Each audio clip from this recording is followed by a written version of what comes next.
went to the World Series. I remember the games, played with Kirby Puckett. Awesome. Can't wait to talk baseball with him.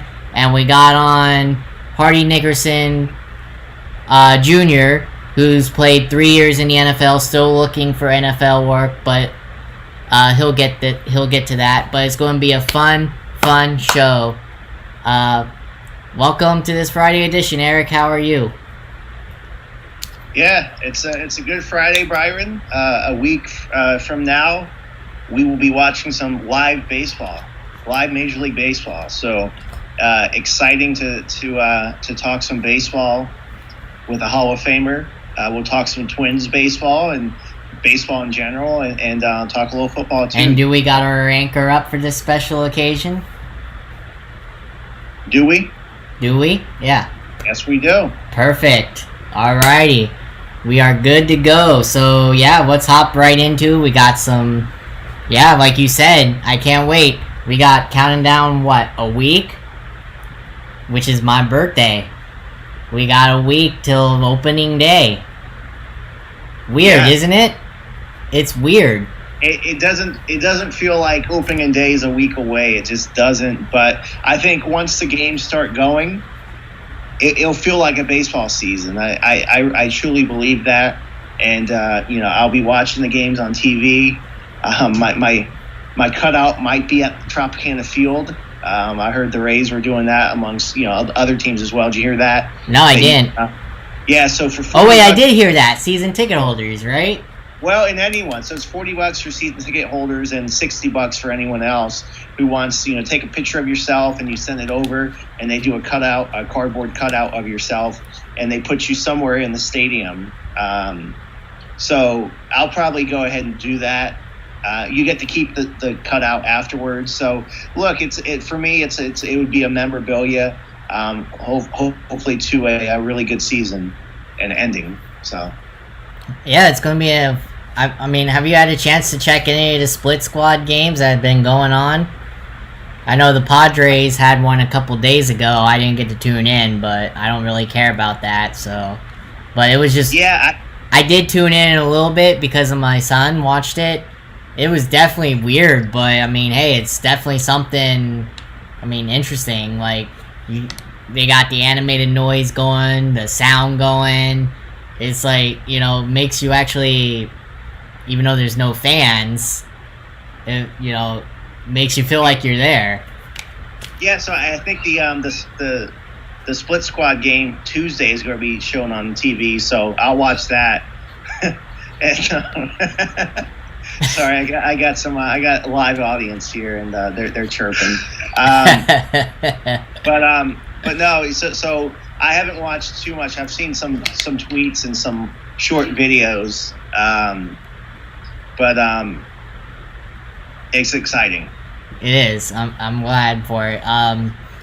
But I know we got baseball, but we also got football coming on first in Hardy Nickerson. So I want to get into what can you make of this bombshell that you heard so far of what's going on in Washington? Did you hear about this?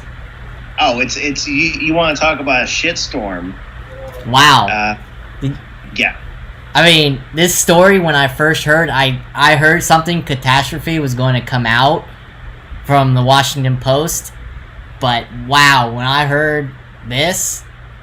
Yeah, and if it's true, it's terrible, and Dan Snyder should be arrested, right? And fired.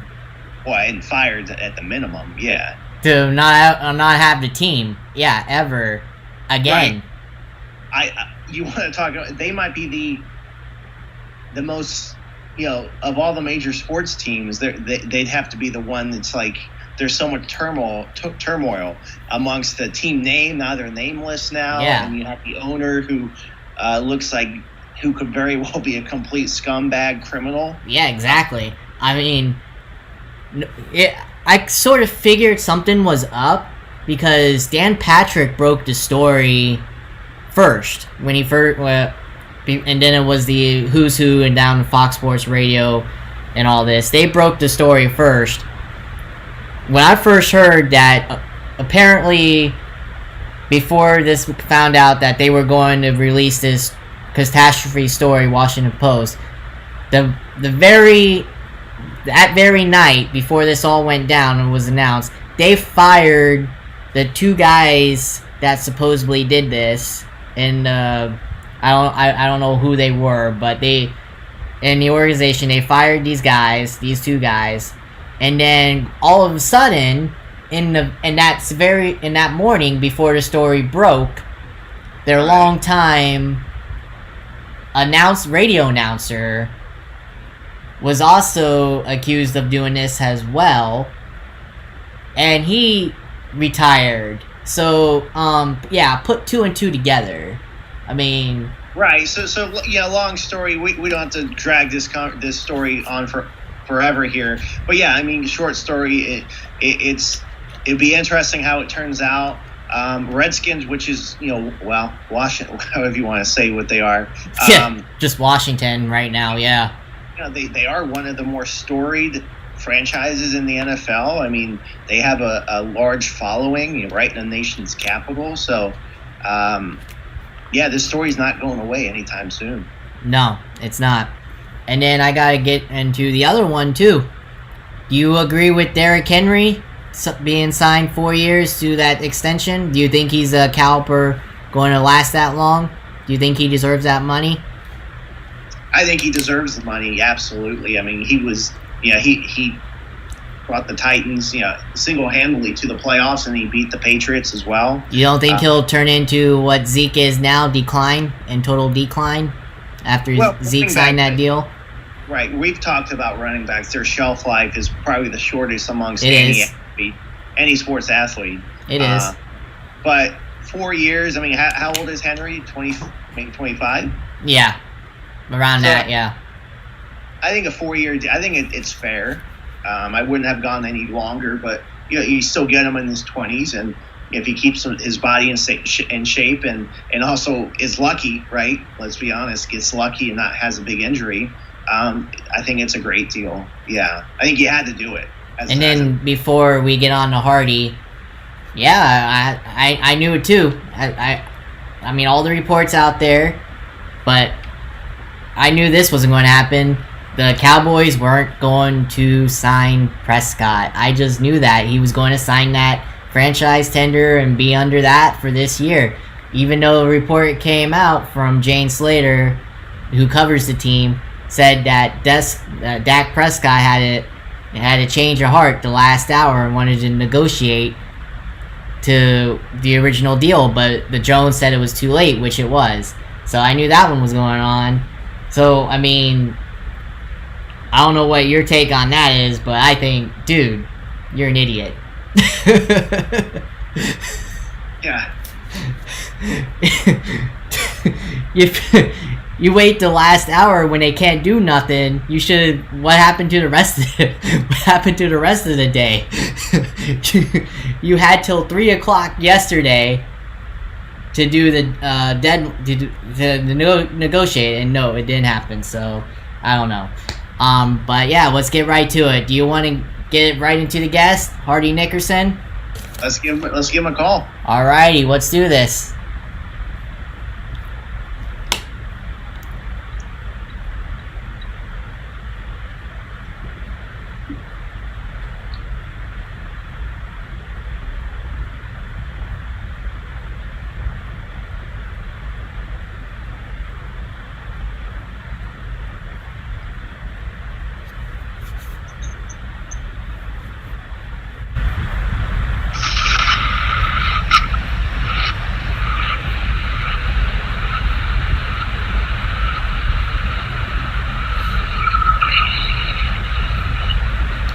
Hey, Hardy, can you hear us?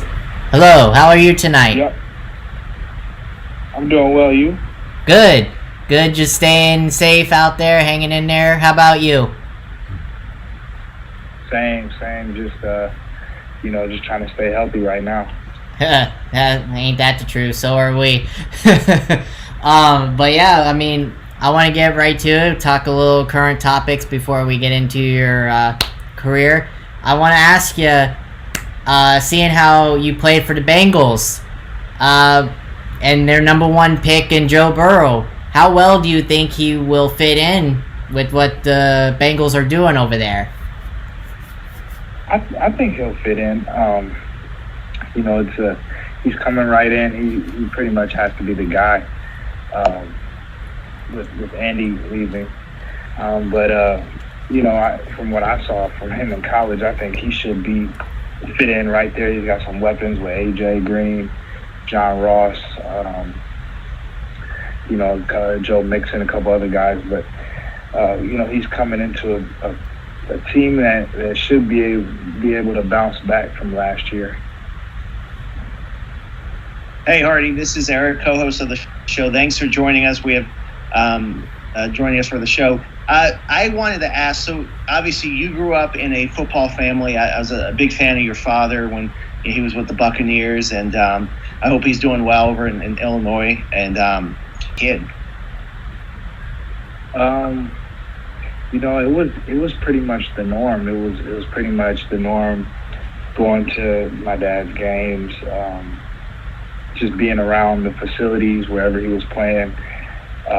His friends being football players. So it was just kind of like I grew up. I have a lot of friends who are also kids of football players. So it was kind of normal for me. But it definitely helped me once I started taking football very serious in high school, and just having somebody I can lean on who can help me take my game to the next level.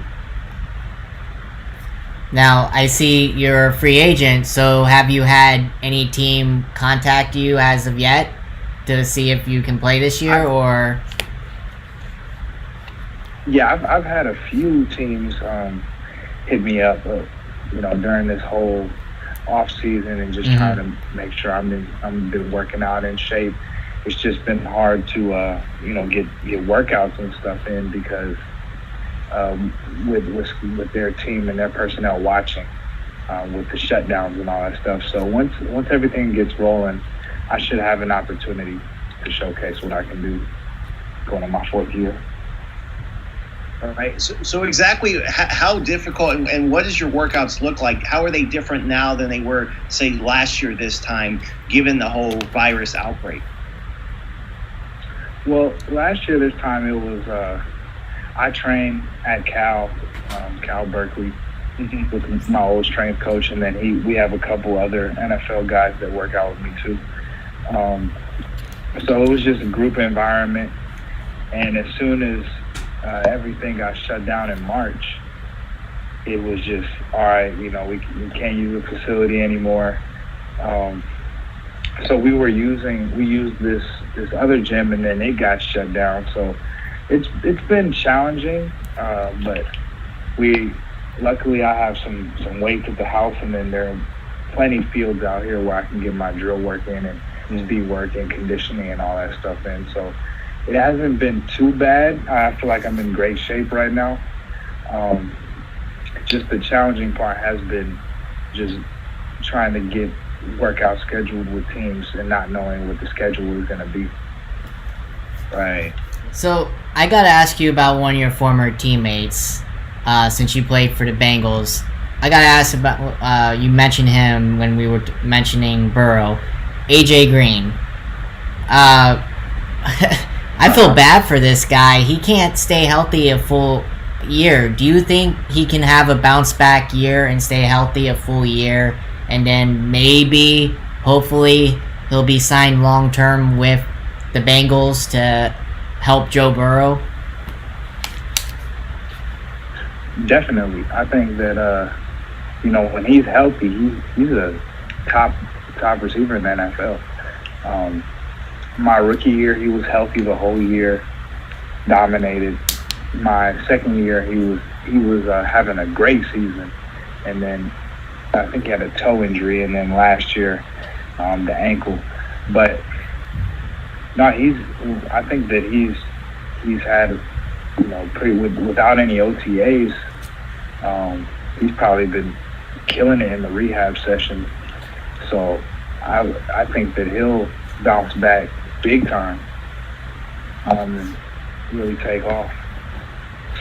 Yeah, I hope so because he is one talented player and he'll definitely help out Joe Burrow, and so will Joe Mixon. So those two will definitely help.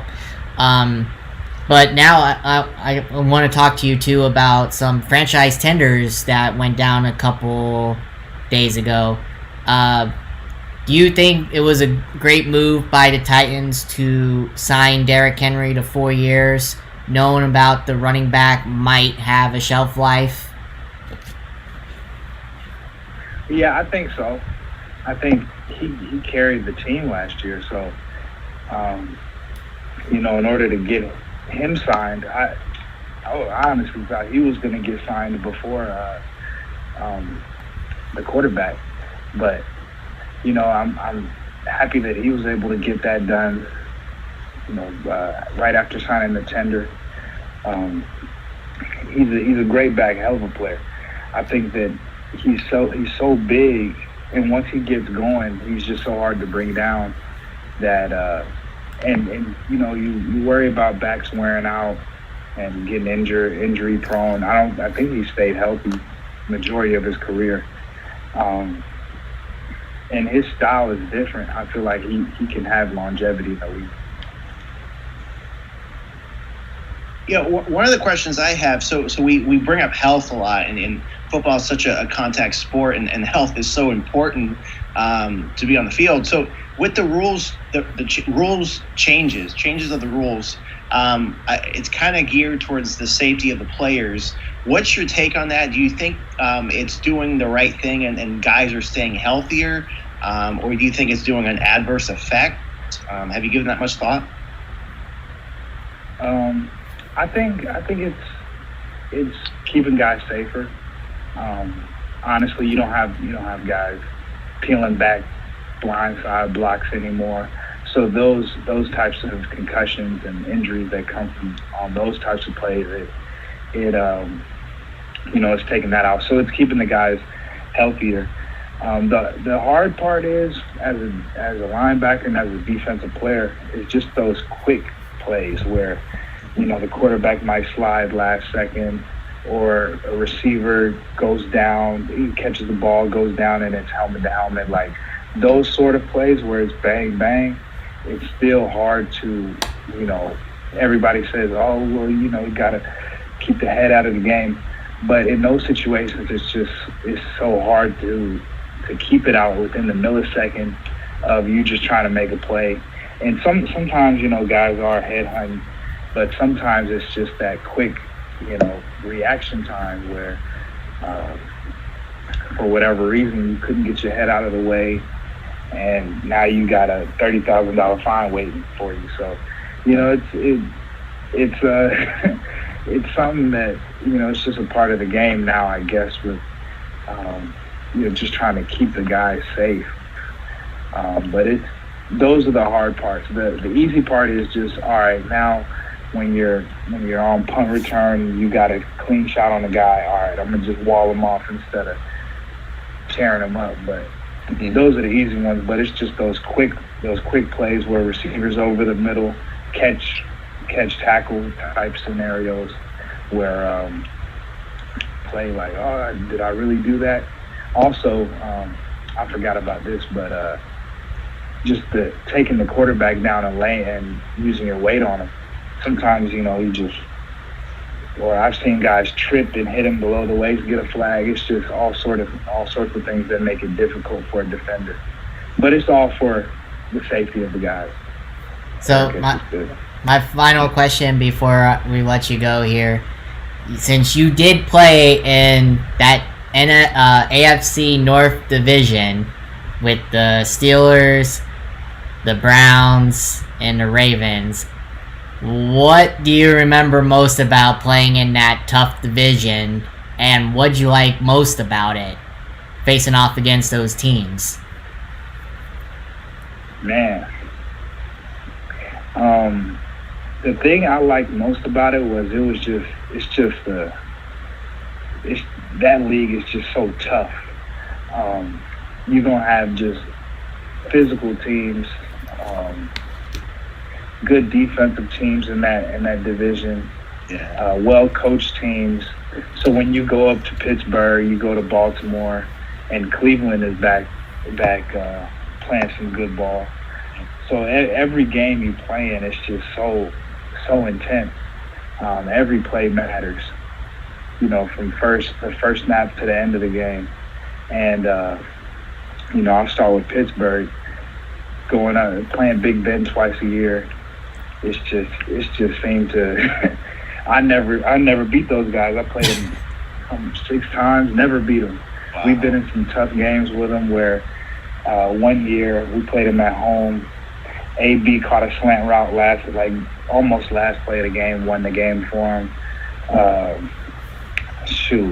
My rookie year, we played them on Monday night at home, and kind of the same thing happened. We were up 17-0. They crawled back, won the game on a field goal, 20-17 as time expired. And then last year, I think we lost. It was a very close game. We lost. Big Ben wasn't playing, but right. Yeah, it's just with them, you get those knock-down, drag-out type games where it's going to come down to a big play late in the game. Then you got Baltimore. I've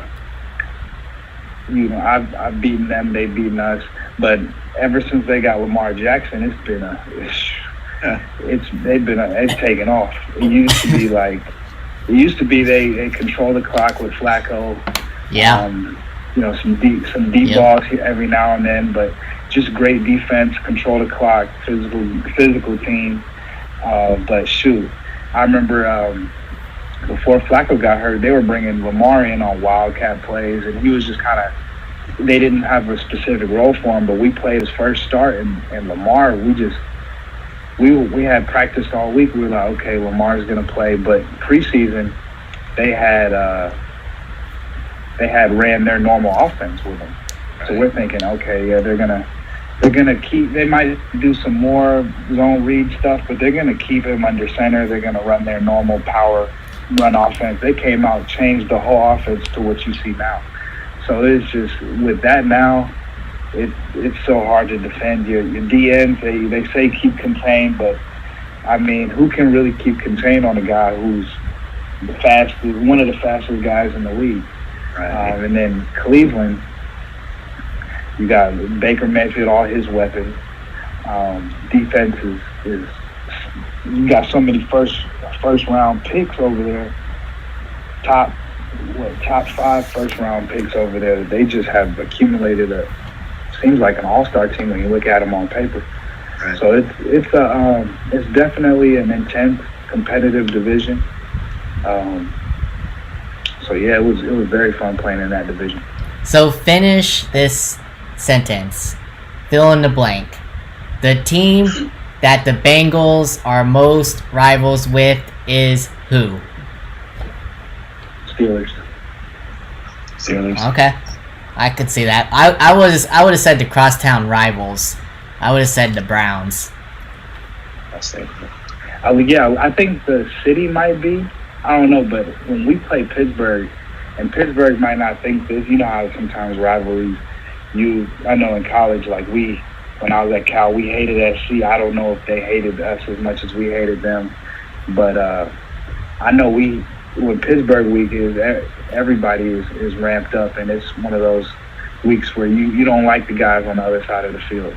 Yeah, that sounds about right. But yeah, we thank you for taking your time out of your busy schedule to come join us. We appreciate it. We'd like to have you back on down the line if you'd be more than welcome to when the season starts. Oh yeah, definitely. Yeah, you got my contact information. Just hit me up. We'll get another time. Definitely. Thank you. I appreciate it. Yeah, thanks for joining us. Best of luck this offseason, and hope nothing but the best for you. Yeah, well, I mean, I'm surprised he said the Steelers though. I would have seriously thought he would. I thought he would have said the Browns. I really thought he would have. I would have the Steelers. Really? You would have said the Steelers? Yeah, I mean, I think the Bengals and the Steelers, yeah. For me, I mean, I think that's a rivalry. I don't know. I mean, I haven't seen them go at it as much as they do with Cleveland. I mean, well, one game, the one playoff game where it was in Cincinnati, the fans started throwing shit on the field. Wasn't that against Pittsburgh? Yeah, that's true. But that was when. Okay, well, yeah, true. But that was when Cincinnati was great. That was when they were great. Well, that was when Cincinnati couldn't win a playoff game. That is true. Yes. Now you can't go to a playoff game. That's true too. But it was interesting to hear him say that he competed against two quarterbacks though in his time. Faced Baltimore twice each year. He was with them. He faced two different quarterbacks in Flacco and Jackson. What different styles of quarterback they were. I mean, right. That was interesting. I mean, I wanted to ask him, but I forgot. Maybe next time, which one he thought was better that he liked facing. which one he liked better, chasing after Lamar or going after Flacco? Well, now it would be Lamar without question. Without question, yeah. But yeah, I mean. But yeah, I still think I agree with him. I mean, I kind of want to say I do agree with the signing of Derrick Henry. I mean, he's young, like we talked about earlier, but I just fear of the shelf life of the running back. I mean, with what happened with Zeke. But like he said, and I said earlier, he carried that team. Established that though. I mean, well, 4 years. 4 years isn't an eternity. It's 4 years, and I think it was a really good deal. And they're in a tough division. Tough division. I don't think the AFC South is tough. The Colts, yes, they are. The Colts. My Super Bowl underdog pick. Yeah, but that's not a tough division. The Jaguars and the Texans are not tough. The Jaguars aren't one bit. Okay, I can't say that, but the Texans are. They're still a fear team in that division. The Titans with Vrabel. Weakest division. Maybe. But are you excited for this next guest? We're going to get right to it. Hall of Fame pitcher with the Twins. Cy Young winner. World Series champ. Let's give him a call. Burt Blyleven.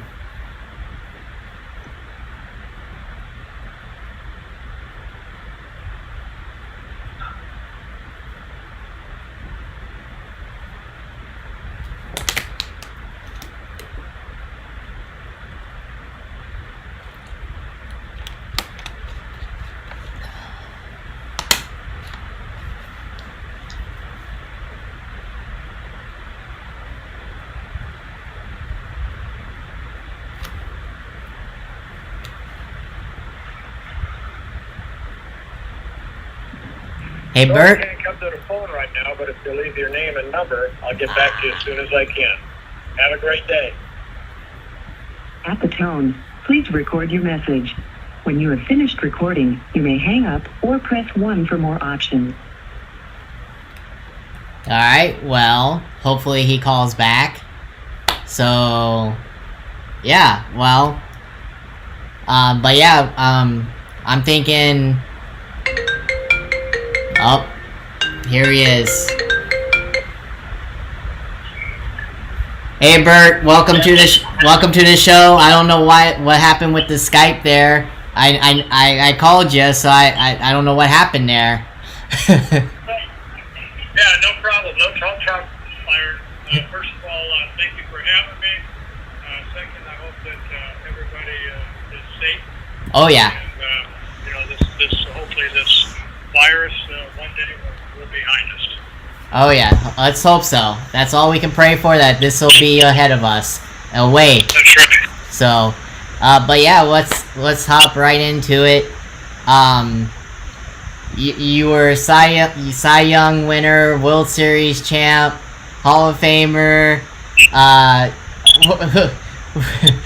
Take us through your career. What was your favorite moment out of all your accolades that you accomplished. What was your favorite? Well, first of all, I wish I had won a Cy Young. I never did. I came close, but other than that, I think when you talk about a career that lasted 22 years, I think of the World Series, 1979 Pirates and 1987 Minnesota Twins. That's what you play the game for, Byron. As a team, you want to start the season coming out of spring training. Hopefully, you have a chance to win. And then those 2 years, I was very fortunate to be on two teams that ended up winning the World Series. Hey, Bert, this is Eric over, also calling co-host of the show. Thanks for joining us. Can you hear me, Bert? Yes, I can, Eric. Okay, perfect. So I want to ask you, what was the reception like when in 1987, coming back to a packed Metrodome full of fans?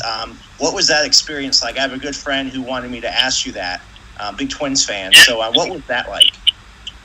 If baseball fans don't think that they play a big part in rooting for their team, no matter who it is, in 1987, I think if you ask anybody on that ball club after beating the Cardinals in 7 games, what the most memorable moment was, whether it be, World Series game or whatever, and I guarantee you there'd be a lot of guys that would say, when we beat Detroit, to go to the World Series, first time the Twins ever had gone to the World Series up until 1965 when they lost to the Dodgers, just having that opportunity to get there.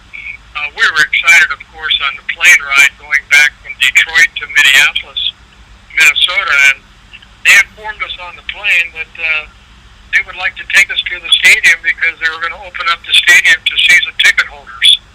And lo and behold, the closer we got to the dome, over the overpasses on 35W going into Minneapolis, there were people out at 10:30 at night with signs, congratulating us.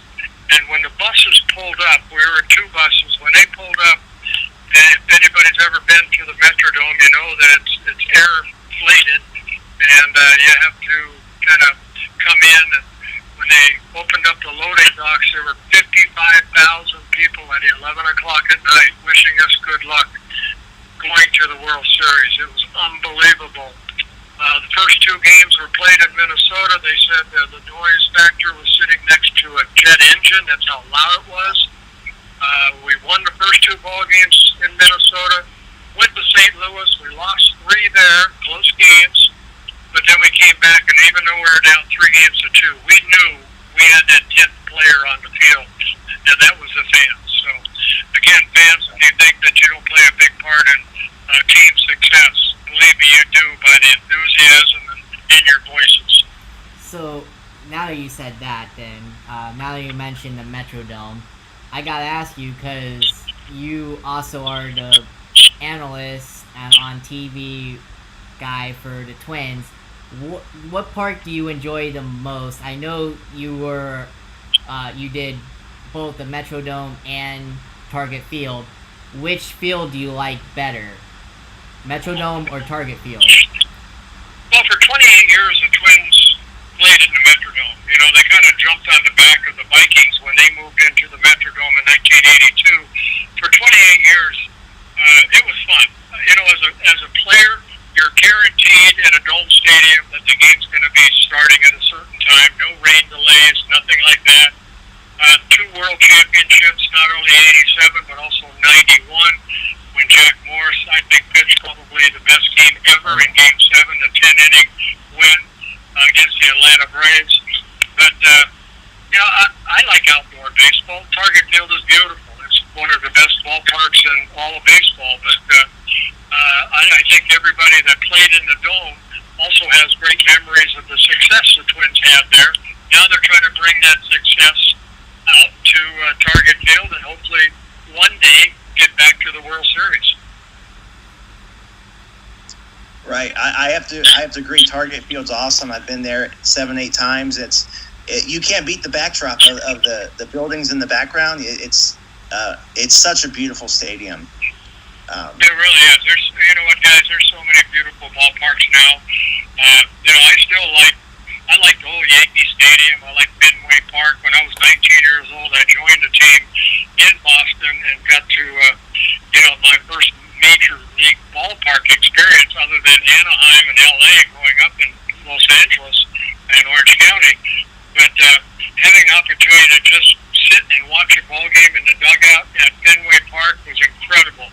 And to just think of that stadium that, Ted Williams played there, Babe Ruth played there, just all the greats of the game played in that ballpark. So it was pretty exciting to come up at a young age, like I did at 19, to sit there and watch these guys play. That's awesome. Yeah, there are a lot of beautiful stadiums. So I have to ask this other question from my good friend who's a Twins fan. You endeared yourself to a whole generation of Twins fans by saying saying the F word. So what was that like? And I mean, Twins fans love you.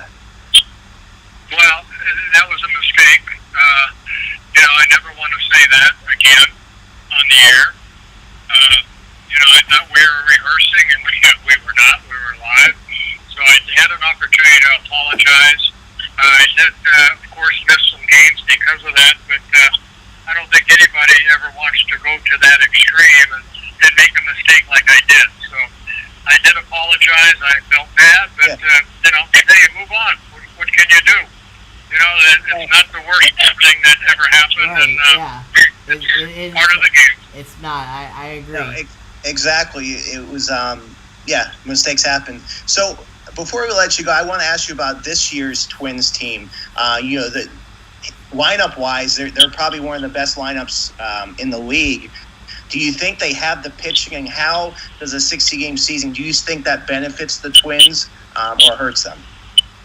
Yeah, I think they do. I think, they got Jose Barrios as probably the number one guy. Jake Odorizzi had a very good year last year. I believe he won 17 ball games. Probably the best year in his young career so far. They went out and got some guys. Michael Pineda still on the suspended list, so he probably won't be active until maybe in September. But they went out and got Maeda from the Dodgers.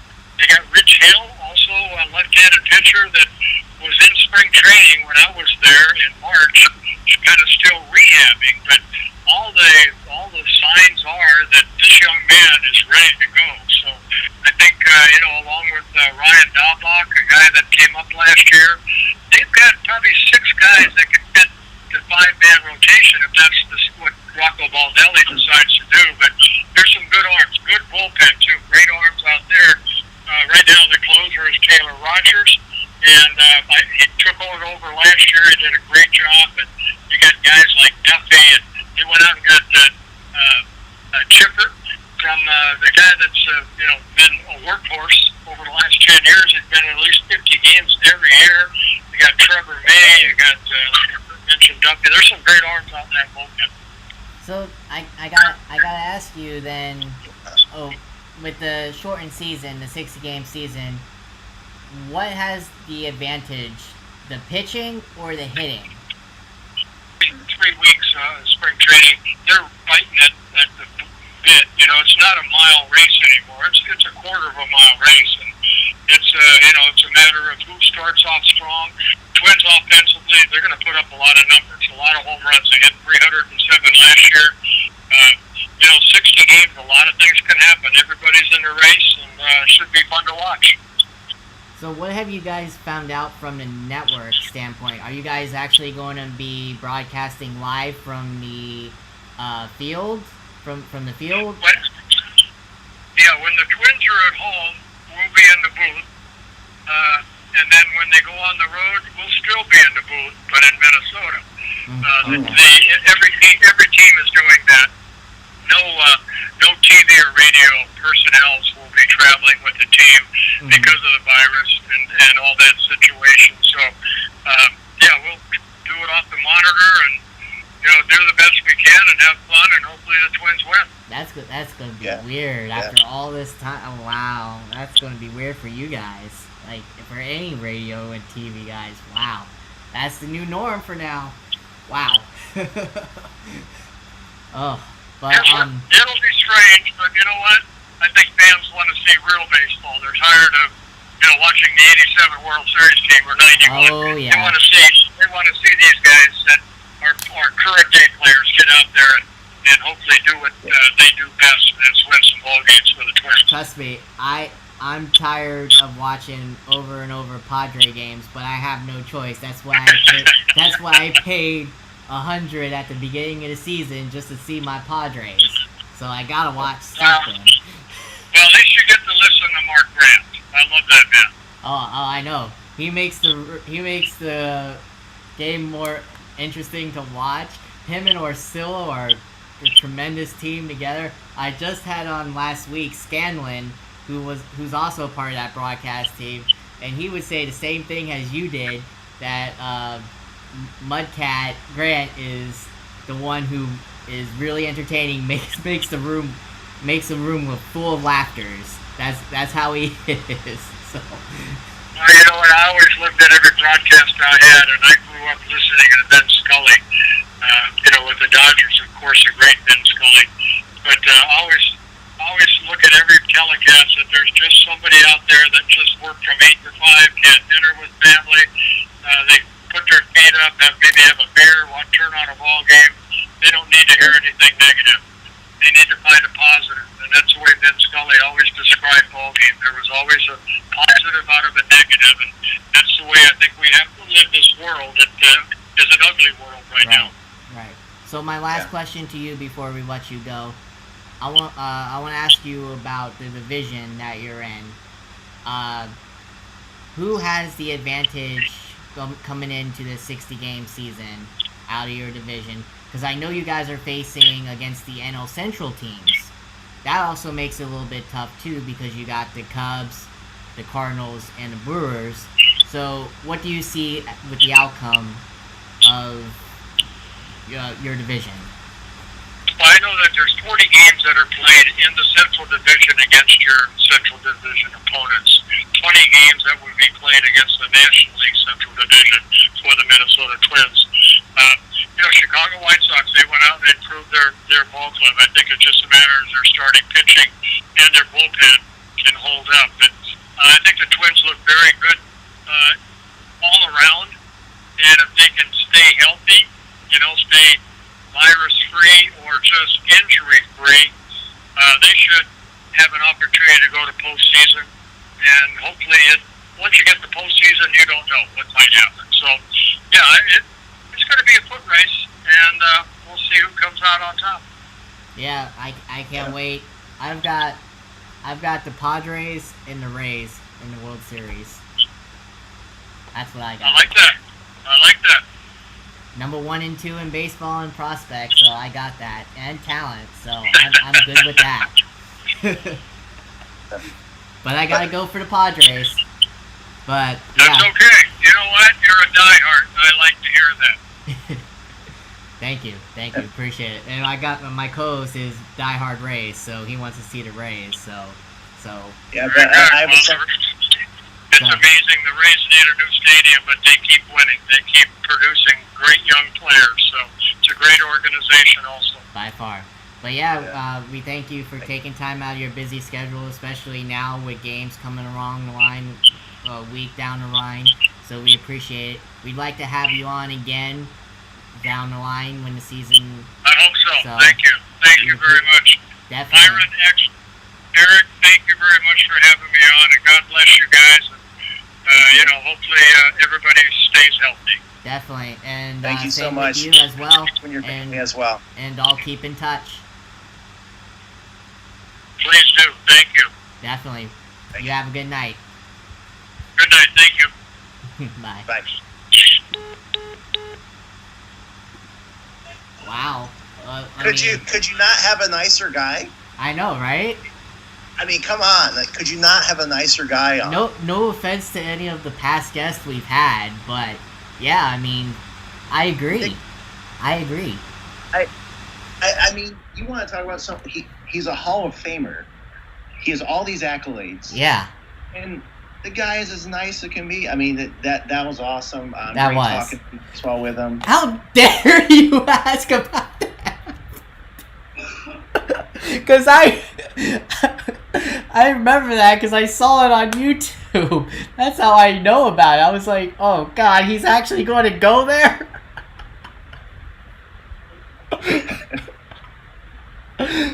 But hey, he was so nice about it though, so that's the main thing. He wasn't, Well, the thing is look, people, you can make a mistake and laugh about it. It didn't hurt anyone. No. So. No, but yeah, at least he realized, it was a mistake, and he laughed about it, so, he apologized, of course. Yeah, got some suspension there, but, he knew it was coming. Mistakes happen, so... But yeah, and plus to hear that, of course, since he was there at the Metrodome all them years, the roar of the crowd compared to what it is at Target Field. Since it is an indoor stadium, just like how we have it with the Rays when we pack up for, I always say intense. It's absolutely those playoff games here in the Trop and Metrodome would have been the same way. There's no place for the sound to go, but just on the field. Exactly. Yeah. And that's the one thing that we're all going to miss about this year, especially when postseason comes about. It's one thing on TV, right. But oh man, now we got the postseason jitters coming up now that we can't go to it. Right. Oh boy. But yeah, it was fun talking with him. It was, and I hope he comes on down the line once the Twins are in contention, because I agree with him. I think they can be in that division. I have the Twins winning that division. I don't think a 60-game season changes that. I think talent still wins out in 60 games. Yeah, I think it's the Twins. I think the Twins win that. Now, can the thing is can they get past the Yankees in the playoffs? Yeah, that's one thing. That's one thing I needed to. I forgot to ask him. I will next time he comes on. But I wanted to ask him about that. It was like they can't. They literally for years they couldn't. They could never get past the juggernaut, the Yankees, for years. It's just not that they just can't beat them. That's what I'm saying. Yeah, for years. When it comes exactly at Yankee Stadium too, nonetheless. They've had how many chances in Yankee Stadium, and they could never beat them come playoff time. I think it goes back to the pitching. They just don't. I don't think they have the pitching to win in the playoffs. He said it though. They've got talent at pitching. It's just, can it come through? Remember, they've got Odorizzi. Odorizzi had a breakout year with them. Okay, well, let me ask you this: if Odorizzi's still with the Rays, where is he starting? What number? He's not even top 5. If he was with us, he'd be no. I'd have to disagree with you on that. I think he'd be either 4 or 5, which is what he is right now with the Twins. He'd be 4 or 5. I don't think so.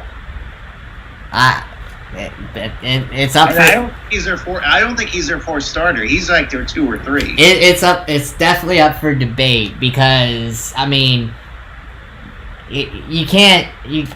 We don't know. Yes, we got Morton and Snell are 1 and 2. Yes, 1 and 2, and we got Glass now at 3.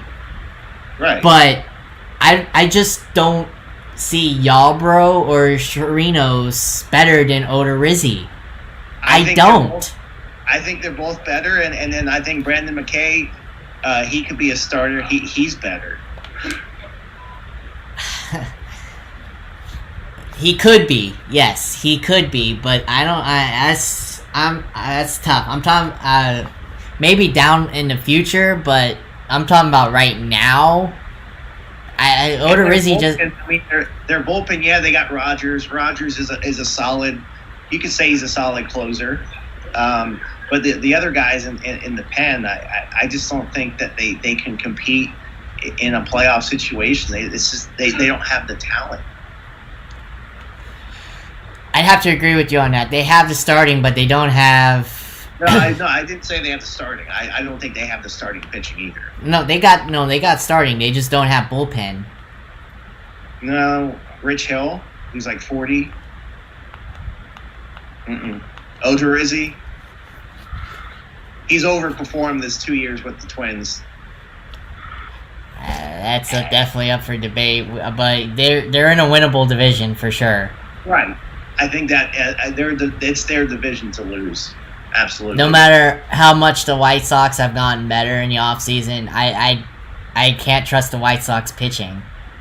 I can't. No, there's still a year or two off, I think, and I think it's the Twins for a couple years here. They have a window. They do. They have a window, and we'll see what. I mean, I'm just looking forward to them facing off against the NL Central. I really am, because there's 3 teams that are very, very, very tough, and that division is always tough every year, out of every single year, in contention. All 3 of those teams. I want to say I think the Reds. If I'm like picking a sleeper team, I think it's the Reds. Not only in that division, but all of baseball. That's a tough one, but I do like their talent, though. Votto, who's still a top-of-the-line guy. Amir Garrett, lights out. I mean, it's a who's who. I mean, they got talent. I agree. Bauer. And Bauer. I agree. But I don't know. I mean, it's going to be interesting. It's 60 games, as our previous guests have said. It's a stretch. It's a long stretch. Yeah. Made short. So it's going to see who wants it. What happens more? Can the team stay healthy enough to compete? Because that's why they have these minor leaguers, for if these players test positive. Like, look what happened with Meadows. Yeah, he'll be back, but Meadows. We didn't talk about him. Meadows, like, it sounds like he's not going to make it starting next week. Yeah, I found that out today. Yeah, I heard late last night it broke, and yeah. So like they're talking about having Yoshi or Yoshi Tosinga or whatever his name is. Yeah. As the leadoff guy against righties. Yeah. So I don't know how that's going to turn out, though. Can he lead off? I don't remember. I don't know much. Do you know if he can lead off? Do you know much about him? Yeah, so he has led off in Japan. I mean, the guy, he's a Rays leadoff guy, where it's not your prototypical leadoff guy. You know, Meadows isn't either. No, he isn't. But yeah, I can see Yoshi being a leadoff guy and being fine. I mean, it might only last a week, right? I hope so. I mean, who else would we put in that leadoff role though until Meadows gets back? Maybe a Lowe, Brandon Lowe. Yoshi, and who else did they mention? Maybe it was Brandon. I could see Brandon Lowe making it. I mean, Brandon Lowe. Wow. I could see him doing it. He led off last year for us a couple times and did well. I could see that, but I also want to kind of see him as a 3-hole hitter. You think? Cleanup hitter? He mashes. That's true. But it's right. Yeah, but wouldn't you rather see a who else? Wouldn't you rather see a Renfroe or a Yandy Diaz in the cleanup? Well, we're talking against righties. No. Against lefties, Yandy's your leadoff guy, right? Yeah. Oh, and Renfroe will probably be 3, 4, 5 against lefties. The Rays they switch it up. There's not going to be a prototypical blank. He's this number. So where do you see Renfroe mainly hitting? Because with the Padres, he was mainly 3-4. Where do you see him at mainly this year? Okay, well, against lefties, I think it depends on how well he's hitting. Also, like, McCash will kind of switch it up. If he's hot, he'll move him up to 3-4. But I can see Renfro batting 5 or 6. That's a possibility with all the talent we've got. I mean, the lineup is stacked. Adames, Kiermaier, Lau, Kiermaier will be like the 7, 8, 9 hitter. Choi, Sasunga, Meadows when he comes back. Right. Renfro. No, I mean, it's a who's who of talent. yeah. And plus, we got more coming up. We got more coming up if they test positive. And Nate Lowe, is actually Lowe or is it Lau too? Nate Lowe. I always get them confused. I don't know why. Well, I mean, it's easy to get confused. So, I mean, we got him. Plus, we got some veteran leadership down there, too, in the minors that can come up, too, and help. We got... Brian O'Grady, I think. Yeah, Brian O'Grady. Emilio Bonifacio. No, Bonifacio's not with us. That was last year. Oh, they got rid of him? I thought he was still with us. No, they didn't re-sign him. Okay. Okay, alright. Because then they must have got rid of him. They must have got rid of him before the show came out then, because in the show, because I'm playing Rays, he's a part of the franchise still. So. Oh, yeah. Oh. So they must have just recently got rid of him or something before that came out. I don't think he's on the spring roster. But okay. Yeah. Before we head off, what's your final words here? And do we have any preview on who we got on the show Sunday? Yeah. Actually, now that you said that, I know one of the guests that we will be having.